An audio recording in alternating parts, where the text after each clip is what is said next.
Assalamualaikum warahmatullahi wabarakatuh.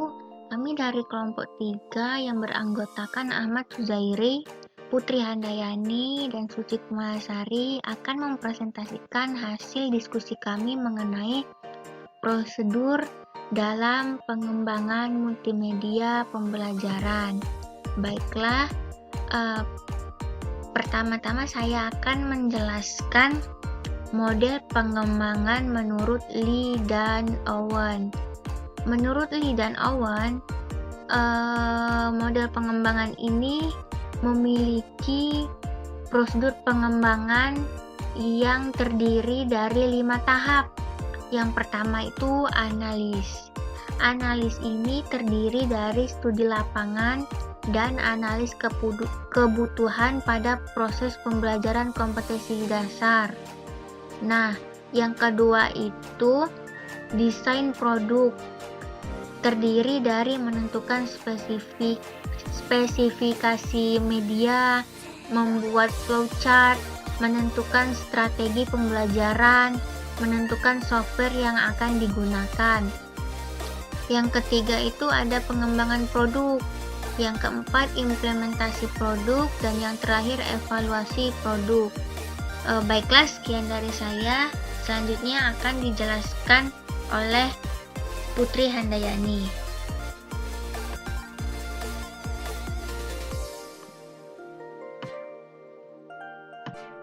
Baiklah, saya akan menjelaskan mengenai model pengembangan metode SDLC, System Development Life Cycle. Terlihat pada gambar bahwa model pengembangan metode SDLC ini pada tahap pertama itu yaitu tahap perencanaan. Pada tahap ini kegiatan dilakukan meliputi mengenali, mengidentifikasi, dan mencari solusi dari suatu masalah yang terjadi pada sistem pembelajaran.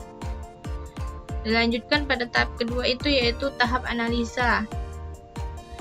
Tahap analisa ini adalah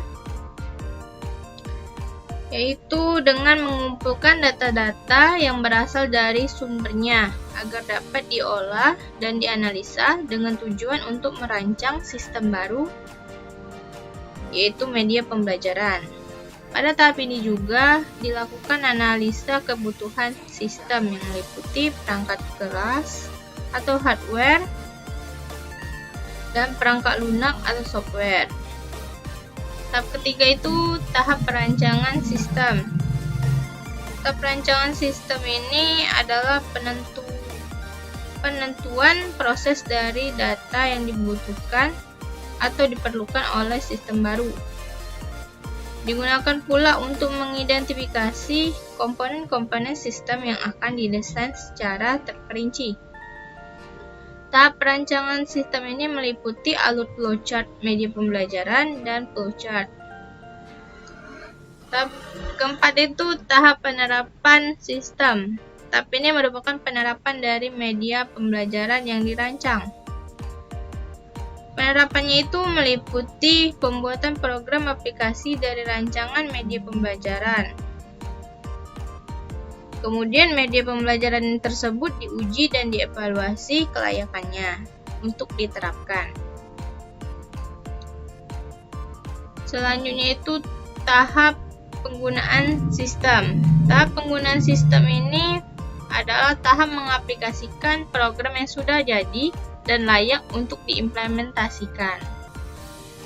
Baiklah, selanjutnya akan dijelaskan oleh Ahmad Suzairi. Baiklah, selanjutnya saya akan memaparkan model pengembangan Bolt and Go. Tahap pertama yaitu penelitian pendahuluan. Nah, di dalam penelitian pendahuluan ini akan dilakukan untuk mengetahui kebutuhan pembelajaran yang ada di lapangan terkait dengan media pembelajaran yang akan digunakan. Maka dari itu, dilakukanlah analisis kebutuhan sebagai data acuan untuk melakukan pengembangan medianya. Selanjutnya yaitu mengembangkan produk awal.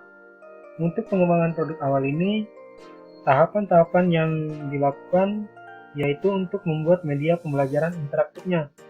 Nah, pada tahap ini dapat meliputi beberapa proses, yaitu desain data, desain interface, desain prosedural, dan implementasi program. Yang ketiga yaitu ada tahap validasi. Validasi yang akan dilakukan terhadap media pembelajarannya yaitu akan dilakukan oleh ahli, misalkan ahli media dan ahli materi. Validasi dilakukan untuk mengetahui apakah media pembelajaran yang dikembangkan layak digunakan dalam proses pembelajaran. Nah, melalui tahap ini akan diperoleh masukan dan juga kritikan yang jelas guna untuk memperbaiki media pembelajaran yang akan kita buat. Yang keempat yaitu tahap uji coba. Tahap uji coba dilakukan untuk mengetahui kualitas dari media pembelajaran. Nah, media pembelajaran yang telah kita buat tadi ya. Nah, data yang akan kita peroleh dari hasil uji coba tersebut dapat kita jadikan acuan untuk memperbaiki media pembelajarannya. Dan yang terakhir yaitu pembuatan produk akhir. Nah, pada tahap ini merupakan hasil dari produk yang telah diperbaiki sesuai saran dan juga kritik dari para ahli tadi. Serta data yang diperoleh dari tahap uji coba ini merupakan tahap akhir dari pembuatan produk yang dapat berupa media pembelajaran interaktif.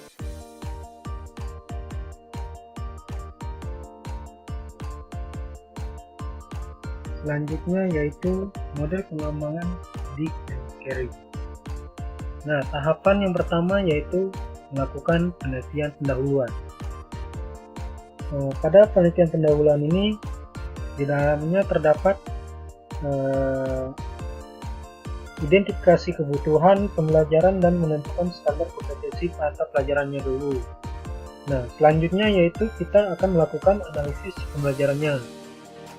Setelah melakukan analisis pembelajaran, kita akan mengidentifikasi karakteristik dan perilaku awal siswanya. Setelah itu, kita dapat menulis kompetensi dasar dan juga indikatornya. Selanjutnya yaitu kita akan menulis TAP, yaitu tes acuan patokan. Setelah melakukan TAP, kita akan menyusun strategi pembelajaran yang terdiri dari penjelasan tentang tujuan instruksionalnya, penjelasan relevansi isi pelajaran yang baru, kemudian penjelasan tentang materi pelajaran atau konsep, prinsip maupun prosedur yang akan dipelajari oleh siswa tersebut. Selanjutnya yaitu tes formatif dan umpan baliknya, kemudian tindak lanjutnya, dan yang terakhir yaitu mengembangkan bahan pembelajarannya. Tahap yang kedua yaitu pembuatan desain software. Nah, pada desain software ini dapat meliputi yaitu meliputi dalam pembuatan naskah, kemudian pembuatan storyboardnya, serta membuat flowchart view-nya. Nah, selanjutnya kita akan mengumpulkan bahannya.